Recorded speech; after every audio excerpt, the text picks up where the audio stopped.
Assalamu alaikum. I am Sadia Sain and welcome to STEM Education. In this video, we are going to focus on second book of English for nursery. जी प्यारे बच्चों, कैसे हैं आप? अस्सलाम वालेकुम। वालेकुम अस्सलाम। जी, इससे पहले कि हम आज की वीडियो में बात करें कि आज का अल्फ़ाबेट कौन सा है, मुझे ये बताओ कि पिछली वीडियो में हमने कौन से अल्फ़ाबेट के ऊपर फोकस किया था? लेटर सी।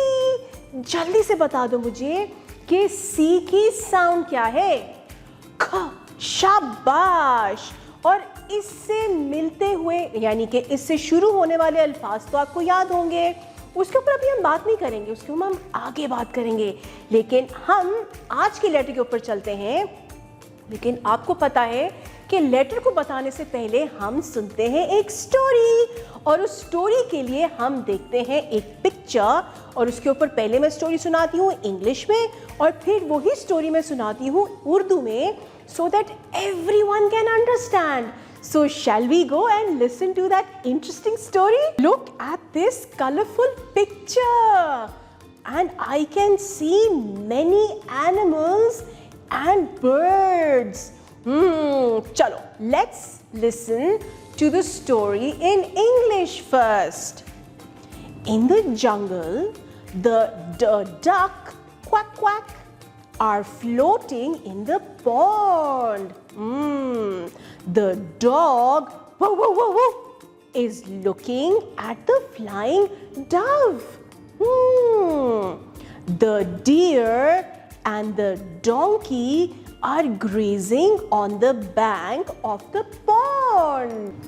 यही स्टोरी हम उर्दू में सुनेंगे और इसके साथ साथ मैं आपको कुछ चीज़ें भी एक्सप्लेन करूंगी जो कि आपने गौर से सुनना है और फिर उसके बारे में हम बात करेंगे। अच्छा, अब स्टोरी कुछ ऐसे है कि एक जंगल होता है, उस जंगल में एक डक क्वैक क्वैक क्वैक जो है पॉन्ड में फ्लोट कर रही होती है, यानी तैर रही होती है। अब वहीं पर ही एक डॉग होता है, वक वक वक वक। और वो डॉग क्या कर रहा है? वो डॉग स्काई में आसमान पे एक उड़ती हुई डव को देख रहा है। डव भी तो एक बर्ड होती है, बिल्कुल डक की तरह। अच्छा, उसके साथ ही वहां पे एक डियर और एक डोंकी होते हैं जो कि क्या कर रहे हैं? वो पॉन्ड के गिर्द घास खा रहे हैं। उन्हें भूख लग रही थी ना, इसलिए वो घास खा रहे हैं। अच्छा, यहाँ पे ना आपको एक बहुत मजे की बात बताऊं। आपको पता है कि डक के फेदर्स होते हैं। फेदर्स, उनके पर होते हैं। और आपको पता है वो पर किस किस काम के लिए इस्तेमाल होते हैं? सोच के बताओ मैं जल्दी से। हाँ, बिल्कुल उड़ने के लिए। वेरी गुड, ये तो हम सबको पता है, फेदर्स उड़ने के लिए इस्तेमाल होते हैं।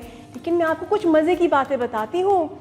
जो फेदर्स होते हैं ना, जो डक के फेदर्स होते हैं, वो वाटरप्रूफ होते हैं। वाटरप्रूफ का मतलब ये है कि जब वो पानी के अंदर जाते हैं तो वो भीगते नहीं हैं, वो खुश्क रहते हैं, क्योंकि उनके ऊपर ना अल्लाह ताला की तरफ से एक ऑयल की कोटिंग होती है।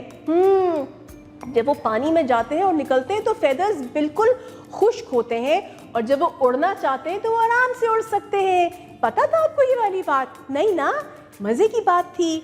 जी प्यारे बच्चों, तो कहानी सुनी? Did you listen to the story and did you enjoy the story? मुझे तो बहुत मजा आया। अच्छा, अब हमने जो स्टोरी सुनी थी उसके बाद हम अपना बुक का पेज खोलेंगे। We will all open the book page of letter D, और हम ये देखते हैं कि लेटर डी दिखता कैसे है। How does letter D look like?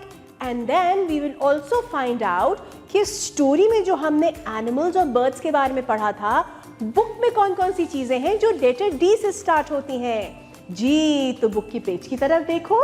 सबसे पहले हम देखते हैं लेटर डी। ये देखो, ये कोने में सर्कल के अंदर डी है। अरे यहाँ पे तो दो शक्लें हैं, two faces of letter D. The first one is capital D and the second one is small D, यानी capital letter and small letter. और इन दोनों की साउंड क्या होती है? इन दोनों की साउंड है ड। क्या? ड ड ड। शाबाश। चलो, अब स्टोरी याद है आपको? अब हम देखते हैं कि उस स्टोरी से रिलेटेड कौन कौन सी पिक्चर्स हमारी बुक के ऊपर हैं। सबसे पहले है अरे ये तो डक है, क्वैक क्वैक क्वैक, जो हमने स्टोरी में भी सुनी थी, देखी भी थी। और वो क्या कर रही थी? फ्लोट कर रही थी पॉन्ड के अंदर। डक क्या है? डॉग। हमारी स्टोरी में भी तो डॉग था ना, भौ भौ भौ, वुफ वुफ वुफ। अच्छा जी, फिर हमारे पास और कौन सा था जो स्टोरी के अंदर था?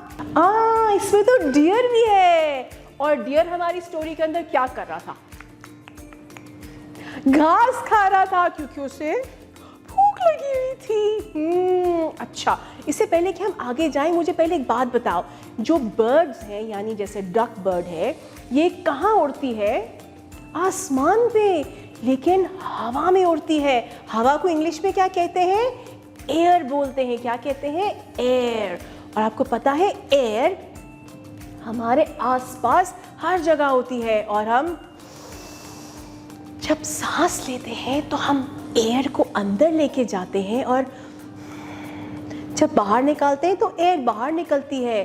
जी, तो सांस लेने के लिए एयर का होना बड़ा ज़रूरी है। और एयर की सफाई के लिए हमें पौधे उगाने चाहिए, दरख्त लगाने चाहिए, ताकि हम सांस लें तो हम ताज़ा दम हो जाएं और बर्ड्स भी अच्छी तरह से एयर में उड़ सकें। ठीक है, चलो अब हम चलते हैं और पिक्चर्स की तरफ।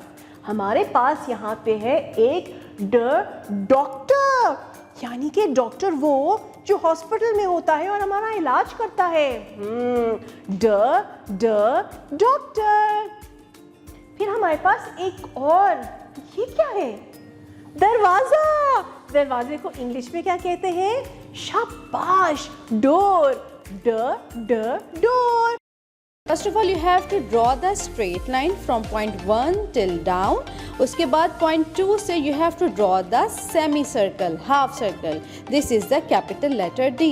Now small letter D, you have to draw the straight line from point 2 till down. Then from the center, point 1, you have to draw the again half circle. ये बन गया हमारा small letter D.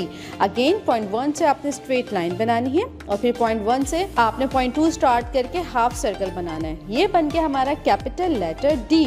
अब small letter D के लिए आपने first straight line draw करनी है, point 2 से लेके नीचे तक, फिर आपने center से आपने half circle बना देना है। ये बन गया हमारा small letter D. जी प्यारे बच्चों, तो आज हमने किया letter D. I am sure आपको मजा आया होगा। चलें, अब हम मिलते हैं अगली वीडियो में एक नए अल्फाबेट के साथ। तब तक के लिए अल्लाह हाफिज।